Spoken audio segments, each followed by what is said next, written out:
सो हाय दोस्तों, my name is Priyansh. और क्या आप इंडिया का विकास होते देखना चाहते हैं? अगर हाँ, तो क्या आपको ये पता है जो इंडिया है वो ऑस्ट्रेलिया से वर्ल्ड लार्जेस्ट स्टेडियम की ट्रॉफी जीतने वाला है? बिल्कुल सही सुना आपने। और क्या आपको ये पता है कि जो एशिया का सेकंड सबसे लार्जेस्ट एयरपोर्ट है वो इंडिया में बनने वाला है? कहाँ, ये मैं आपको वीडियो के अंदर बताऊंगा।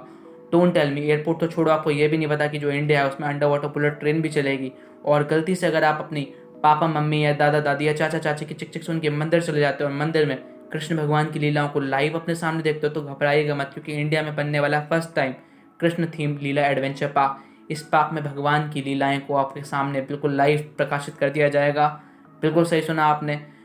कृष्ण भगवान का प्रसाद जो है वो आपको वीडियो के लास्ट में ही मिलेगा, तो वीडियो के साथ जुड़े रहिएगा, चैनल को सब्सक्राइब कीजिएगा। आज हम बात करेंगे इंडिया में 5 अपकमिंग मेगा प्रोजेक्ट्स के बारे में जो आपको बहुत ही ज़्यादा प्राउड फील कराएंगे। तो चलिए शुरू करते हैं। Number 1, largest cricket stadium in the world. India के अंदर बनने वाला वर्ल्ड का लार्जेस्ट क्रिकेट स्टेडियम। इंडिया के अंदर जो प्यार है, जो फीलिंग्स है क्रिकेट के लिए, उसको देखते हुए वर्ल्ड का लार्जेस्ट क्रिकेट स्टेडियम इंडिया में बन रहा है। बिल्कुल सही सुना आपने। ये जो क्रिकेट स्टेडियम है, मैं आपको इसकी कुछ इमेजेस दिखा रहा हूँ, आप इसके इमेजेस को ध्यान से देखो। ये जो स्टेडियम है वो सरदार वल्लभ भाई पटेल वाला स्टेडियम ही है। अब इसको डिमोलिश करके, मतलब इसको तोड़कर जो है वो मोंटेरा स्टेडियम इसका नाम रख दिया गया और इसकी कैपेसिटी को बढ़ा दिया गया। इससे पहले ये जो स्टेडियम था सरदार वल्लभ भाई पटेल स्टेडियम, ये लगभग 50,000 लोगों को बिठा सकता था, लेकिन ये गुजरातियों के लिए बहुत ज़्यादा दिल के करीब था, तो इसी को वर्ल्ड का लार्जेस्ट क्रिकेट स्टेडियम बना दिया गया। इसकी जो है उसको डिमोलिश करके इसकी कैपेसिटी को लगभग डबल कर दिया गया। आप ये जो है वो 1,10,000 लोगों को, 1,10,000 स्पेक्टेटर्स इसमें बैठ के आराम से क्रिकेट देख सकते हैं। इतना ही नहीं, इसकी जो स्पेशलिटीज़ हैं वो ये हैं कि इसमें लगभग 55 रूम्स वाला क्लब हाउस है, इसमें एक ओलंपिक साइज़ का स्विमिंग पूल है, इसमें 76 एसी वाले कॉर्पोरेट बॉक्सेस हैं, इसमें जिम्नेशियम है, इसमें इंडोर क्रिकेट पिचेस हैं जिस पे जो है क्रिकेटर्स प्रैक्टिस वगैरह कर सकते हैं, और बहुत सारी ऐसी फैसिलिटीज़ जो एक क्रिकेट ग्राउंड को सबसे बेस्ट बनाती हैं, वो सारी फैसिलिटीज़ इसके अंदर हैं। ये जो है वो 64 एकड़ लैंड में बनाया गया है। इसमें पार्किंग सुविधा की भी आपको टेंशन करने की बिल्कुल ज़रूरत नहीं है। इसमें लगभग 3000 कार्स और लगभग 10,000 बाइक्स एक साथ पार्क करी जा सकती हैं। इसका जो बजट था वो लगभग 700 करोड़ था और इसको बनने में लगभग 5 साल का टाइम लगा। ये 2021 तक लगभग कंप्लीट हो ही गया है और इसी के साथ ये बन गया वर्ल्ड का लार्जेस्ट क्रिकेट स्टेडियम। और इतना ही नहीं, ये तो है ही है, इसके साथ एक और फैक्ट है, ये जो है वर्ल्ड का second largest all over sports stadium भी है, मतलब सेकंड लार्जेस्ट वर्ल्ड का ऑल ओवर स्टेडियम। गजब। Number 2, world's longest highway tunnel. बिल्कुल सही सुना आपने, इंडिया के अंदर बनने जा रहा वर्ल्ड का लॉन्गेस्ट हाईवे टनल। इंडिया जो है अपना खुद का ही रिकॉर्ड तोड़ के ये जो टनल है वो बनाने जा रहा है। किधर, चलिए जानते हैं। लद्दाख के लेह, श्रीनगर और कारगिल वाले हाईवे पे ये जो है वो प्रोजेक्ट बनने जा रहा है, ये जो टनल है वो बनने जा रहा है। इससे पहले अटल टनल जो था वो एशिया का लॉन्गेस्ट टनल था। उस रिकॉर्ड को ब्रेक करके ये जो जोजिला टनल है वो 11,000 फीट की हाइट पर 14.5 किलोमीटर कवर करने वाला सबसे बड़ा सुरंग जो है वो बन जाएगा, मतलब सबसे बड़ा जो है टनल हाईवे जो है वो बन जाएगा। ये जो है वो इतना बड़ा प्रोजेक्ट है तो उसका इतना बड़ा ही एक नंबर, मतलब इतना बड़ा ही जो है बजट है। इसका जो बजट है वो लगभग 6,800 करोड़ रुपए। बिल्कुल सही सुना आपने, 6800 करोड़ रुपए जो है वो इसका बजट है। क्या ही ज़रूरत पड़ गई इंडिया को इतना ज़्यादा पैसा खर्च करके इस टनल को बनाने की? इसके बारे में ज़रूर जानते हैं कि मतलब इंडिया इतना ज़्यादा डेस्परेटली इस प्रोजेक्ट को क्यों बनाना चाह रहा है। तो इसका रीज़न ये है कि ये जो प्रोजेक्ट है उसके बहुत सारे फ़ायदे हैं। फ़ायदा नंबर 1, अगर जो इंडिया है वो इस प्रोजेक्ट को बना लेगा तो श्रीनगर से लेह तक का जो रास्ता जो 3.5 घंटे का है वो सिर्फ 15 मिनट का हो जाएगा। बिल्कुल सही सुना आपने, 3.5 घंटे का रास्ता सिर्फ 15 मिनट का। फ़ायदा नंबर 2, जो लेह लद्दाख वाला रीजन है उसमें बहुत ज़्यादा स्नोफॉल्स आते हैं, बहुत ज़्यादा स्टॉर्म्स वगैरह आते हैं, तो 5 से 6 महीने तक ऐसा ही रहता है। सारा कम्युनिकेशन सिस्टम सब बिगड़ जाता है और कम्युनिकेशन में बहुत ज़्यादा प्रॉब्लम होती है। तो जब ये टनल बन जाएगा तो कम्युनिकेशन सिस्टम नहीं बिगड़ेगा, ट्रैफिक सिस्टम नहीं बिगड़ेगा और आराम से सब चीज़ मेंटेन हो जाएंगी। फ़ायदा नंबर 3, जब ये जो प्रोजेक्ट बन जाएगा तो जब बहुत ज़्यादा स्टॉर्म्स वगैरह आते थे तो कम्युनिकेशन के लिए हमारे सोल्जर्स वगैरह को भेजा जाता था सब चीज़ मैनेज करने के लिए। तो जो कम्युनिकेशन के लिए सोल्जर्स के लिए भेजा जाता था तो सोल्जर्स को उतनी ज़्यादा ठंड में वर्क करना पड़ता था, तो सोल्जर्स का जो है, सोल्जर्स के लिए ये एक वरदान साबित होगा और सोल्जर्स के कंधे से थोड़ा बोझ कम हो जाएगा।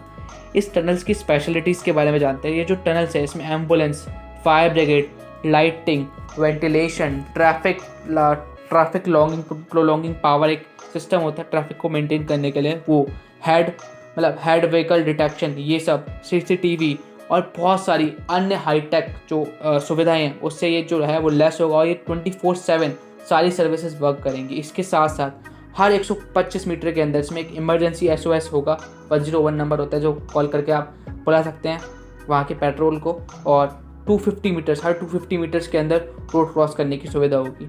Number 3, bullet train project in India.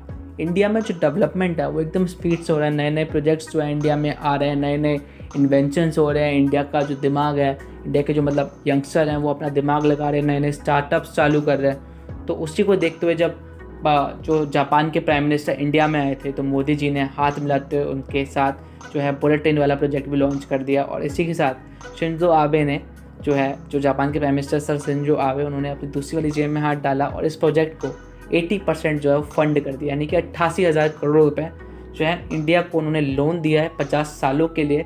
और ये जो है वो 50 साल के बाद इंडिया को चुकाने हैं। और इसका जो इंटरेस्ट रेट है वो भी बहुत कम है, लगभग 0.1 इंटरेस्ट रेट पे इन्होंने जो है ये लोन दिया है। तो इंडिया को आप कमेंट करके बताओ मेरे को कि इंडिया को 50 साल बाद कितने देने पड़ेंगे। 88,000 करोड़ रुपये उन्होंने दिए हैं इंडिया को, तो कितने देने पड़ेंगे उनको लोन के साथ 50 साल बाद? आप इसका आंसर कमेंट करके बता सकते हो मेरे को। तो जो है ये 80% जो है 88,000 करोड़ उन्होंने दिए, लेकिन इसी के साथ इंडिया को 20% और देना। तो इसकी जो एक्चुअल बजट होती है 20% इंडिया को ही खर्च करना है, ये ध्यान रखना। तो जो इसकी एक्चुअल बजट है इस प्रोजेक्ट की वो है लगभग 1,10,000 करोड़ रुपये। बिल्कुल सही सुना आपने, 1,10,000 करोड़ रुपये जो है वो इसकी बजट है टोटल। ये जो ट्रेन है वो लगभग 508 किलोमीटर कवर करेगी। जो कवर करेगी ये वो करेगी मुंबई से अहमदाबाद के बीच में। इसके ट्रैक्स वगैरह बिछ गए हैं सारे। और इसमें जो है वो 21 किलोमीटर जो ये थाने से वरसई क्रीक कवर करेगी वो अंडर वाटर होंगे। ये अपने आप में बहुत ही बड़ी बात है, क्योंकि इंडिया में आज तक कोई ट्रेन अंडर वाटर नहीं चली। तो ये जो ट्रेन है वो अंडर वाटर भी 21 किलोमीटर कवर करेगी, थाने से वरसई क्रीक के रास्ते के बीच में 21 किलोमीटर। ये जो है जो ट्रेन वो अहमदाबाद से मुंबई का जो रास्ता है 8 घंटे का, उसको 2 घंटे में कन्वर्ट कर देगी। बिल्कुल सही सुना आपने, 8 घंटे का रास्ता सिर्फ 2 घंटे में। इस ट्रेन की स्पीड लगभग 315 किलोमीटर प्रति घंटा होगी। लेकिन जो महाराष्ट्र गवर्नमेंट है उसने 2019 से ही इस प्रोजेक्ट को ऑन होल्ड पर रख दिया है। उन्होंने कहा है कि जो बुलेट ट्रेन है वो हमारी हाई प्रायोरिटी पे नहीं आती है, और भी हमारे यहाँ पे बहुत सारे मसले हैं जो हमें उससे पहले सुलझाने हैं। तो आप कमेंट करके मेरे को बताओ क्या ये सही है या क्या ये गलत है। तो अलग अलग हो सकता है हर किसी का ओपिनियन, लेकिन फिर भी उन्होंने काफ़ी सही काम किया, क्योंकि अभी कोरोना वगैरह चल रहा है वहाँ पे, तो हाई प्रायोरिटी में उनकी बुलेट ट्रेन नहीं आती है। 2019 में भी बहुत सारे ऐसे मसले थे जो महाराष्ट्र में चल रहे थे। तो लगभग ऐसा माना जाता है, मतलब ऐसे इकोनॉमिस्ट कहते हैं कि लगभग 2023 तक ये जो है वो प्रोजेक्ट जो है वो रफ्तार पकड़ लेगा और 24 तक कंप्लीट हो जाएगा। Number 4, Asia second largest airport. बिल्कुल सही सुना आपने, इंडिया के अंदर एशिया का सेकंड लार्जेस्ट एयरपोर्ट बनने जा रहा है। ये जो एयरपोर्ट है वो यूपी के गौतम बुद्ध जिले में जेवार जगह है, वहाँ पे बन रहा है। और ये जो जेवार जगह पे ये जो बन रहा है जेवार इंटरनेशनल एयरपोर्ट, ये जो है वो लगभग 56 किलोमीटर दूर है ग्रेटर नोएडा से। बिल्कुल सही सुना आपने, सिर्फ 56 किलोमीटर की दूरी पर ही है ये जेवार जगह। लेकिन जो ये प्रोजेक्ट है उसका प्रपोजल 2001 में ही दे दिया गया था, लेकिन अब 2021 चल रही है, तो 20 सालों में क्या हुआ। लेकिन जब इसका प्रपोजल दिया गया था 2001 में, तो काफ़ी ज़्यादा जो है हड़ताल की थी उन्होंने, अपोजिशन वाली पार्टियों ने। उनका कहना ये था कि जो प्रोजेक्ट है वो इंदिरा गांधी इंटरनेशनल एयरपोर्ट जो है उसके 72 किलोमीटर की रेडियस में आता है। तो उससे जो है ये जो है वो ट्रैफिक पे इम्पैक्ट करेगा, रेवेन्यू जनरेशन पे इम्पैक्ट करेगा। तो उनका ऐसा कहना था, उन्होंने इस प्रोजेक्ट को मंजूरी नहीं देनी थी, काफ़ी ज़्यादा हल्ला वगैरह करा। लेकिन जब 2004 में बीजेपी पावर में आई तो इस प्रोजेक्ट ने अपने बेबी स्टेप्स लेना चालू कर दिया, मतलब थोड़ी थोड़ी जो स्टेप्स उसने लेना चालू कर दिए। धीरे धीरे ये प्रोजेक्ट जो है वो आगे बढ़ता चला गया। और जब मिनिस्ट्री ऑफ डिफेंस MOD से और जो मिनिस्ट्री ऑफ सिविल एविएशन है उससे जब इसको मंजूरी मिल गई, तो ये जो प्रोजेक्ट है वो अपनी फुल पावर से चालू हो गया, मतलब फुल पावर से बनना चालू हो गया। और 4 साल के मतलब लगभग ये 4 साल के अंदर अब कम्प्लीट हो जाएगा। और ये जो है वो लगभग 5,000 एकड़ में जो है वो बन रहा है। इसमें 6 से 7 रनवे होंगे। और ये जो प्रोजेक्ट है वो 4 फेजेज़ में कंप्लीट करा जाएगा। जब पहला फेज़ कंप्लीट हो जाएगा तो लगभग इसमें 120 लाख लोगों को ये कैटर करना चालू कर देगा। बिल्कुल सही सुना आपने, पहले फेज़ में लगभग 120 लाख लोगों को कैटर करना चालू कर देगा। दूसरे फेज़ में लगभग 300 लाख लोगों को कैटर करना चालू कर देगा। तीसरे फेज़ के कंप्लीशन के बाद 500 लाख लोगों को कैटर करना चालू कर देगा। और चौथे फेज़ के बाद ये लगभग 700 लाख लोगों को कैटर करना चालू कर देगा। ये बहुत ही बड़ी बात है। और इसी के साथ ये वर्ल्ड का मतलब एशिया का सेकेंड लार्जेस्ट और वर्ल्ड का नंबर 5 पे आने वाला एयरपोर्ट बन जाएगा। ये बहुत ही ज़्यादा प्राउड वाली बात है कि इंडिया के अंदर वर्ल्ड का 5th लार्जेस्ट एयरपोर्ट होगा और एशिया का 2nd लार्जेस्ट। गजब। नंबर 5, कृष्ण लीला थीम पार्क 5000 साल पहले द्वापर युग में कृष्ण भगवान ने जन्म लिया और काफ़ी सारी ऐसी लीलाएं करी कि अगर उनका लाइव दर्शन मेरे को मिल जाए तो मैं सीधे जाके बेंगलोर में उनका लाइव दर्शन ले लूँगा, क्योंकि बेंगलोर में बनने जा रहा है कृष्ण लीला थीम पार्क। ये जो है वो एक यूनिक रिलीजियस टूरिज़्म बना है, क्योंकि जो है वो दिखता तो मंदिर टाइप का लेकिन है थीम पार्क। इसमें ऐसी लीलाओं का जो है वो लाइव दिखाया जाएगा। इन लीलाओं के बारे में ऐसी गोपियाँ जो हैं वो लीलाएं करती, कृष्ण भगवान जो लीलाएं करते दिख जाएंगे। ये जो है वो 28 करोड़ के लैंड पर कनकपुरी रोड पर बैकुंठ हिल्स में जो है वो बन रहा है और इसका जो कंस्ट्रक्शन है वो बहुत स्पीड से चल रहा है। ये जो है वो डिज्नीलैंड और यूनिवर्सल पार्क्स जैसी बड़ी बड़ी कहते हैं उनको यूनिवर्सल पार्क्स जो है और जो डिज्नीलैंड है इनकी क्वालिटी को टक्कर देने के लिए आया है थीम पार्क जो है ये।